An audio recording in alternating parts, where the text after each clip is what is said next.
आता एक लक्षात घ्या, स्पेसिफिक नाव षडयंत्रात कधीच देता येत नाही आणि ते त्याला व्यक्तीलाही माहीत नसतं.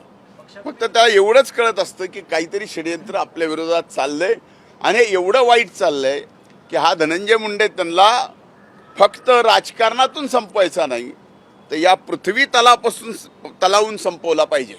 अशा पद्धतीनं आपल्याला आठवत असेल, आपल्यापैकी अनेक जण असेल की ज्या वेळेस मी राज्याचा विरोधी पक्ष नेता होतो, शेतकऱ्यासाठी, शेतमजुरासाठी, शेतकऱ्यांच्या शेतीमालासाठी या सभागृहामध्ये 8-8 दिवस सभागृह चालू दिलं नाही. कर्जमाफीसाठी 8-8 दिवस सभागृह चालू दिलं नाही. नरड्यातून रक्त पडेपर्यंत हाच धनंजय मुंडे विरोधी पक्ष नेता असताना वरच्या सभागृहामध्ये शेतकऱ्यांसाठी लढला, रक्त ओकलं, न्याय मिळवून देण्याचा प्रयत्न केला. असे अनेक प्रसंग जे सांगता येतील. सलग 8 दिवस विधान परिषदेचा सभागृह मराठा आरक्षण मिळावं म्हणून मी या ठिकाणी 8 दिवस बंद केलं.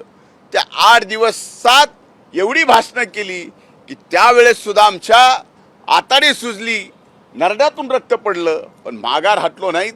अशा पद्धतीची लढाई धनगर समाजाच्या आरक्षणाची सुद्धा या ठिकाणी मी केलेली आहे.